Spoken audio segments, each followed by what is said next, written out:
Bonjour à tous. Non, bonjour à tous et à toutes et bienvenue Yann.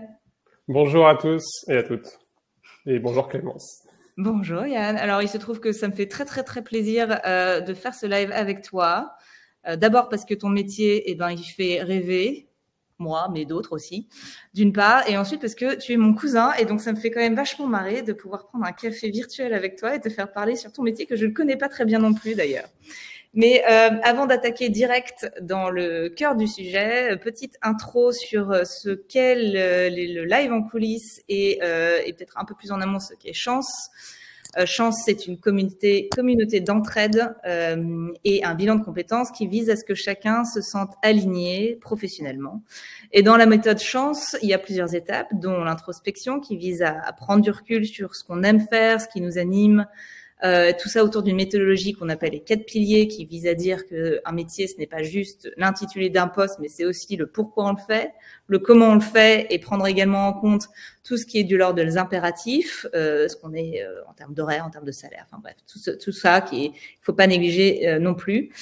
Et juste après l'introspection, sur laquelle on travaille beaucoup, et notamment si vous faites parmi vous ceux qui font le bilan de compétences Chance, il y a l'exploration. L'exploration, c'est un stade hyper important qui vise à ce que chacun puisse ouvrir ses chakras, hyper dur à dire, voir un petit peu ce qui existe autour dans un marché du travail qui est constamment en mutation. Et je pense que du coup, ton cas, Yann, est hyper intéressant.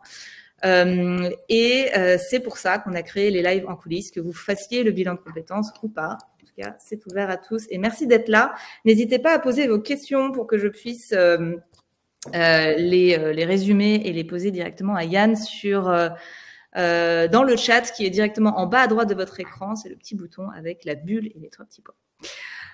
Voilà, ça c'était pour l'intro. Yann, ce que je te propose, c'est que tu nous expliques un petit peu ton parcours et ton métier, tout simplement. Ok, merci en tout cas de me donner cette opportunité-là. Moi, je suis un ingénieur de formation. J'ai fait une école d'ingénieur. Et assez tôt, j'ai eu un intérêt pour le domaine de l'énergie. Et donc, en fait, j'ai démarré pendant l'école d'ingénieur. J'ai fait 2 stages. Le premier, donc une année de stage. Le premier, je suis allé en Écosse, un très beau pays, et faire du développement, enfin, aller chez un pétrolier qui exploitait des plateformes pétrolières en Écosse. Première expérience hyper intéressante. Mais j'en parlerai peut-être après, qui m'a assez vite fait me rendre compte des limites dans ce pays-là du pétrole, mais aussi dans le monde de l'énergie en général, et des limites pour la planète, et donc qui m'a fait me tourner assez vite vers les énergies renouvelables. Et j'ai eu la chance pour mon deuxième stage, de démarrer dans l'éolien en mer qui démarrait tout juste en France, et donc de faire un stage côté ingénierie. Ensuite, à la fin de mes études, j'ai voulu continuer dans ce secteur-là, dans les énergies renouvelables. J'ai fait un autre stage dans un autre métier, donc pas l'ingénierie, parce que je trouvais personnellement qu'il me manquait un petit peu une vision d'ensemble des projets. Donc je suis allé faire ce qu'on appelle du business développement, aller chercher, j'accompagnais surtout, parce que j'étais très jeune, j'accompagnais quelqu'un qui allait chercher des partenaires pour développer des nouveaux projets. Donc ça m'a permis de comprendre un peu les différents métiers, et dans le monde des énergies renouvelables, il y a énormément de métiers et de compétences. Je pourrais détailler un peu plus, mais ça m'a permis de me décider en fait une fois diplômé. Donc j'ai démarré dans le métier du financement, donc chez un conseil financier spécialisé. C'est un métier passionnant, très technique, stimulant intellectuellement également, et qui donne la vision de l'aspect économique des projets. Donc c'est très intéressant de démarrer par ça. Dans les renouvelables, l'aspect économique et le financement, c'est quelque chose de très important, parce que on essaye tous dans l'industrie des renouvelables d'améliorer la compétitivité de cette énergie-là pour pour la développer de plus en plus. Voilà, et donc maintenant je travaille chez un porteur de projet bien connu en France, Et donc, je travaille sur des appels d'offres, donc des projets en appel d'offres, où j'ai justement la responsabilité des aspects économiques des projets pour essayer de remporter les appels d'offres en étudiant avec des équipes qui sont très importantes et qui comprennent des ingénieurs, des experts sur tous les domaines des parcs éoliens en mer, sur les sujets environnementaux, sur les sujets de concertation. Donc vraiment des gens qui ont des casquettes complètement différentes et qui viennent de cursus complètement différents. Et on travaille pour essayer de faire des meilleurs projets et de les remporter. Et voilà, c'est ce que je fais aujourd'hui. Et qu'est-ce qui te passionne particulièrement dans ce que tu fais aujourd'hui, qui est BizDev, c'est assez connu comme métier, mais dans l'éolien, du coup, tu en as un petit peu parlé, mais... Alors, ce qui me passionne, c'est évidemment le fait de travailler, d'essayer de lutter contre le dérèglement climatique actuel. Assez tôt, déjà quand j'étais étudiant, c'était assez frappant, le réchauffement climatique. Aujourd'hui, pour moi en tout cas, c'est assez évident. Et en tout cas, moi, c'était le domaine dans lequel je voulais m'engager. Il y a aujourd'hui, c'est toujours celui dans lequel j'ai envie de m'engager. Il y a plein de combats ou d'activités qui sont importantes, qui sont intéressantes.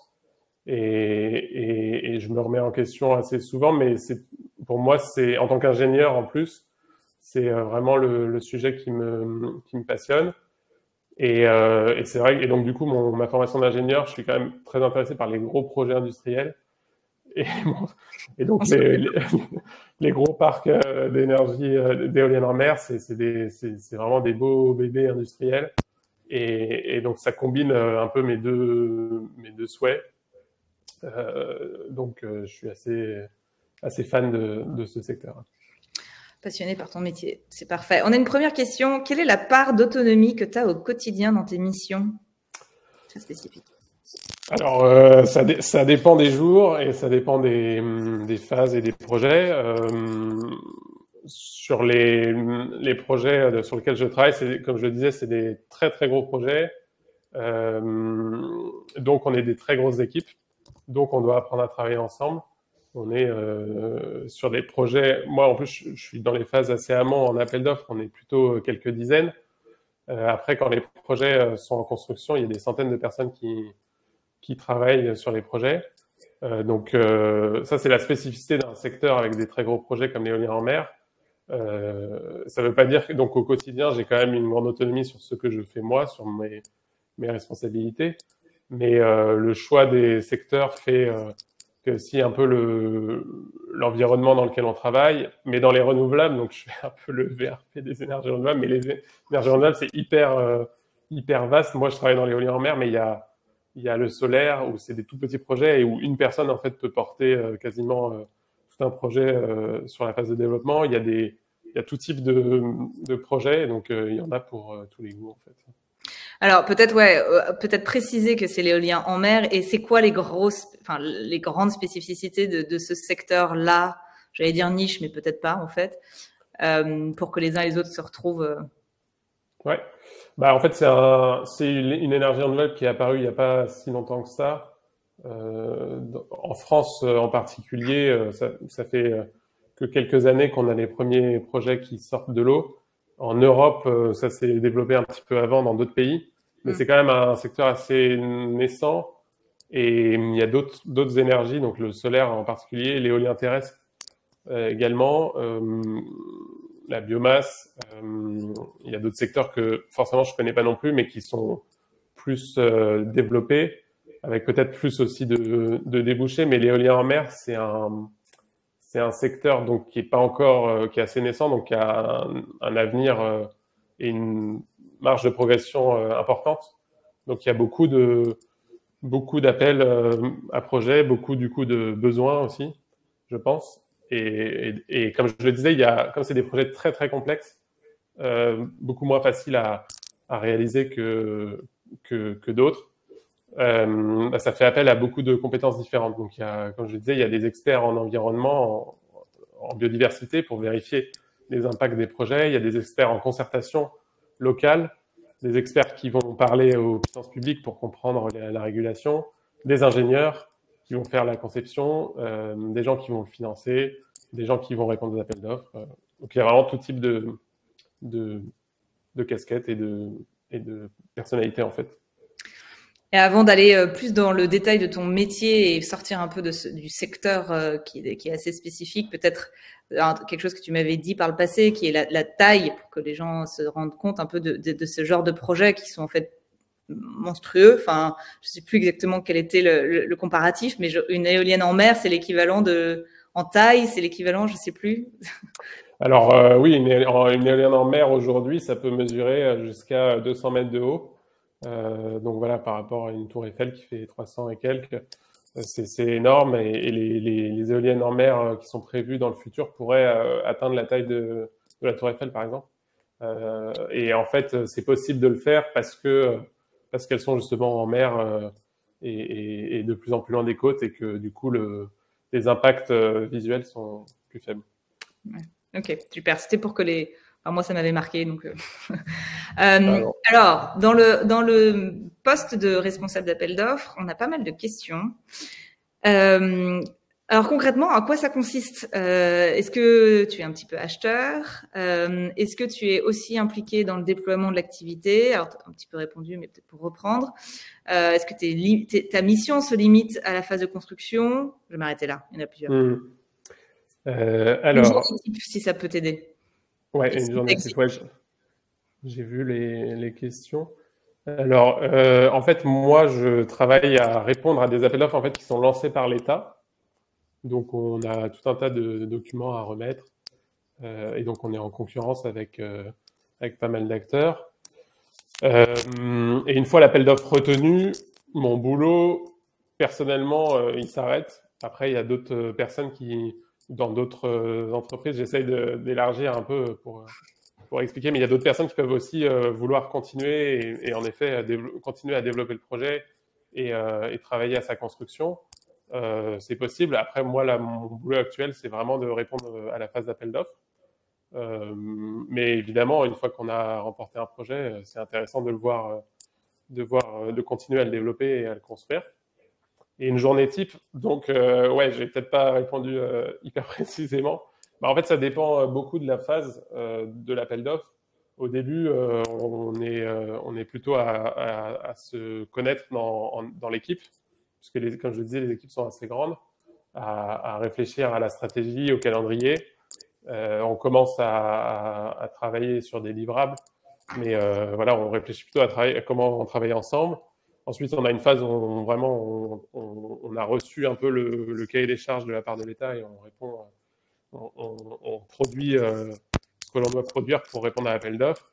Puis il y a toujours une phase un peu de rush final à la fin qui est assez excitante, qui peut être aussi prenante, mais qui est une phase où aussi on travaille le plus ensemble et où c'est assez passionnant et jusqu'à la remise d'offres qui très souvent du coup une date un peu fixe qui nous est imposée. Donc voilà, et ensuite on attend les résultats, tout simplement. La fameuse charrette, mais version éolien. Et donc les compétences et qualités de cette partie du job en particulier, si tu devais les résumer, quelques trucs qu'il faut vraiment avoir en soi pour y arriver, parce que sinon, bon, voilà, ça serait quoi? Bonne question. Il faut savoir travailler en équipe. Premièrement, faut être. Après moi, dans mon boulot, il faut être très rigoureux parce que je regarde les aspects économiques. Donc, il faut être très rigoureux et avoir des notions économiques et financières. Mais comme je le disais, il y a beaucoup de métiers. Mais c'est vrai que moi, c'est une des qualités principales. Il faut beaucoup de curiosité aussi pour aller chercher comprendre un peu tous les enjeux d'un projet complexe et essayer d'améliorer un peu la façon dont on les conçoit sur chacun des enjeux pour essayer de remporter en fait l'appel d'offres face à une concurrence qui est vive, puisque ça intéresse beaucoup d'acteurs, ce secteur. Donc voilà, c'est un peu les qualités. Mais comme je le disais, donc ça c'est je suis un des maillons de la chaîne sur ces projets, mais il y a beaucoup il y a des besoins sur tous les domaines que j'ai cités précédemment. Et les principales difficultés que toi tu rencontres, le côté moins glamour, si Le tant est qu'il côté y en moins ait. glamour, alors j'ai envie de dire, aujourd'hui les projets, ils sont c'est des très gros projets qui sont très lents, qui prennent beaucoup de temps. Les phases d'appel d'offres aujourd'hui prennent plusieurs années, enfin plus de un an, parfois même plus de 2 ans. Donc c'est vrai que c'est la partie frustrante, mais c'est le deal, on le sait. L'éolien en mer, ça prend du temps parce que c'est des projets énormes, comme tu le disais. Donc c'est vrai que ça peut être frustrant de temps en temps d'attendre un peu que ces projets se fassent et même que la phase d'appel d'offres se termine, sans parler ensuite de la phase de développement et de construction. Par rapport à un projet, à d'autres projets, par exemple le solaire qui est le plus rapide et les petits projets solaires se font en quelques mois. Donc c'est ce qui est un peu frustrant.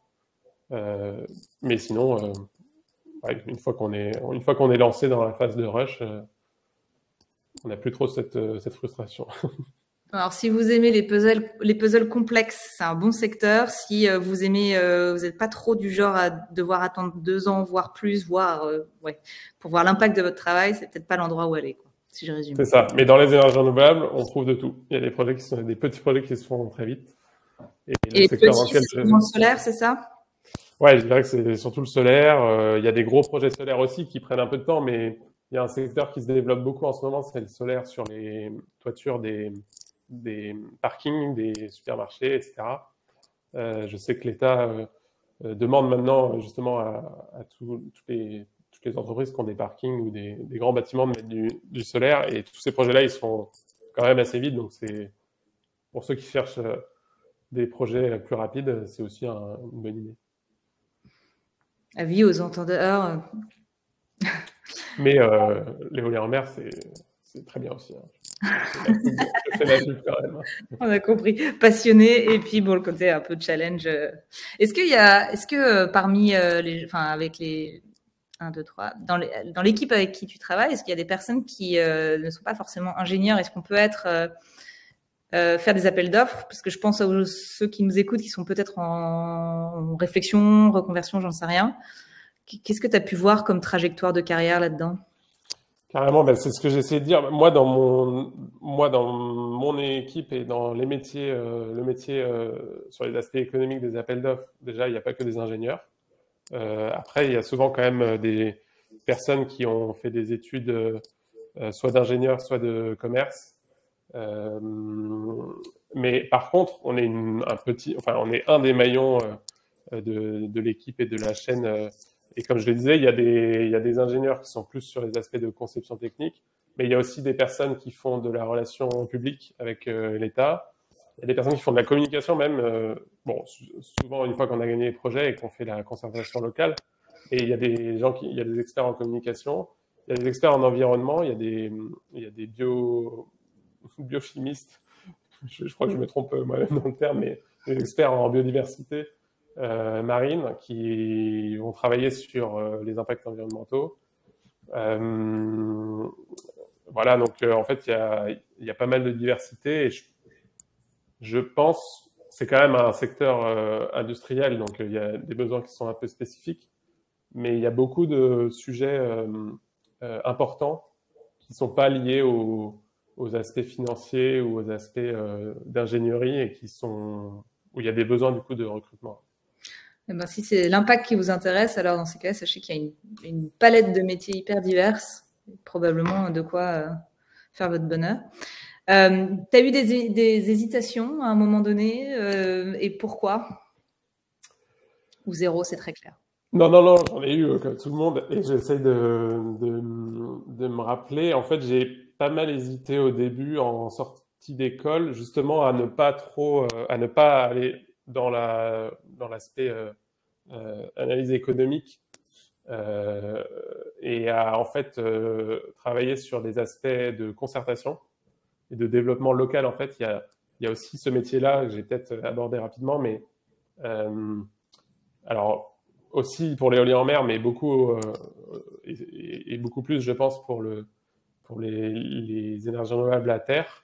Donc, par exemple, l'éolien terrestre, il y a beaucoup de travail de relations locales, d'aller voir les propriétaires des terrains, d'aller voir les maires, d'aller voir les personnes qui donnent les permis, de les rencontrer et de les convaincre. Et ça, c'était un boulot qui m'intéressait aussi et qui est vraiment différent. Donc, il y a beaucoup d'humains, beaucoup de relationnel versus le boulot que je fais actuellement, qui est beaucoup plus, peut-être un peu plus stimulant intellectuellement, je dirais, mais avec moins de relationnel hors équipe interne.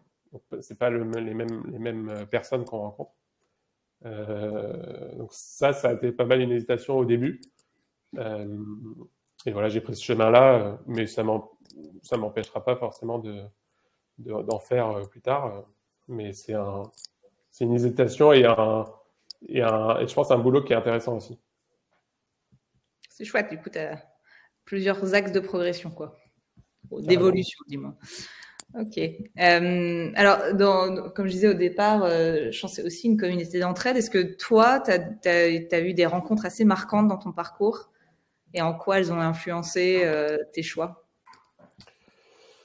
Alors, je dirais, c'est souvent, je pense que c'est souvent au début, enfin, je dis c'est souvent, j'ai beaucoup d'expérience de plusieurs carrières différentes, mais je dirais que c'est plutôt au début de la carrière qu'on fait des rencontres qui nous marquent et qui nous orientent lourdement, de manière importante. En tout cas, c'est ce que je retiens. Et du coup, c'est vrai que ma première expérience que je racontais en Écosse dans le pétrole, c'était hyper intéressant et ça m'a donné, enfin, j'ai vu le travail d'orfèvre qui est fait par l'homme en mer pour aller chercher du pétrole et du gaz. Honnêtement, si vous vous intéressez à la question, c'est en termes d'ingénierie et de projet industriel, c'est vraiment hyper fascinant ce qu'on a réussi à faire. Mais du coup, c'est aussi des rencontres qui m'ont montré un peu les limites de ce secteur. En plus, en l'occurrence, en Écosse, il y a 10 ans, quand j'ai fait ce stage, c'était déjà un peu le début de la fin. Enfin, on avait passé un peu le pic de production. On sentait que c'était un peu la fin du pétrole et du gaz en mer du Nord pour ce pays-là, et puis que aussi le vent tournait un peu et qu'il fallait se tourner vers les énergies renouvelables. Donc les rencontres que j'y ai faites m'ont aussi convaincu, parce que les gens étaient aussi convaincus de ça.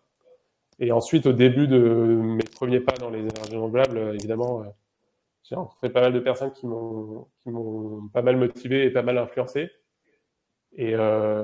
Mais ouais, ce qui est intéressant, c'est que dans les énergies renouvelables, les gens sont quand même globalement, enfin, il y a une grande majorité de gens qui sont passionnés et qui veulent agir contre le dérèglement climatique. Et ça, on le sent je trouve ça assez sympa de le voir et de le sentir quand on se retrouve dans des forums ou quand on discute dans des soirées ou même dans des réunions. On sent qu'on a un peu tous cette fibre et que du coup, ça crée une atmosphère un peu sympa malgré qu'il y a une énorme concurrence, notamment sur les phases d'appel d'offres. On sent quand même qu'on est tous un peu dans le même bateau, et puis au final, quand l'industrie avance et qu'on fait progresser les projets, on est un peu tous personnellement contents. Donc, je trouve ça sympa. Ouais. Ouais, c'est chouette, c'est stimulant. Super. Est-ce que tu as un petit mot pour la fin? On est déjà à la fin de ce live. Ah bah oui. Non, comme je le disais, je fais la pub des énergies renouvelables et je pense qu'il y a vraiment beaucoup de métiers différents. Bon, il y a sûrement des métiers qui n'existent pas non plus. Et il y a aussi beaucoup de combats ou de causes qui sont très importantes à mener et qui peuvent passionner. Mais si vous avez envie de jouer un rôle dans la lutte contre le réchauffement climatique ou le dérèglement climatique en général, c'est intéressant et il y a du boulot. Il y a beaucoup de boulot. Voilà, c'était l'instant pub, mais nécessaire. Bon, bah, c'est super. Un immense merci. Sauf si Marie, tu as une dernière question. Mais sinon, je vais remercier. C'est bon. Encore une fois, merci beaucoup Yann pour ton temps. Hyper chouette de pouvoir avoir un peu un retour sur ton métier qui est assez spécifique, encore peu connu, j'imagine. Enfin, en tout cas, la partie éolien en mer. Et tout ça sans filtre. C'est très chouette. Yann, il y a Marie qui voulait savoir si éventuellement elle pouvait te contacter. J'imagine sur LinkedIn, tu as son nom en bas à gauche. Oui, n'hésitez pas. N'hésitez pas. Super. Merci, Un immense merci. Très bon week-end à tous. merci. Au revoir. Au revoir.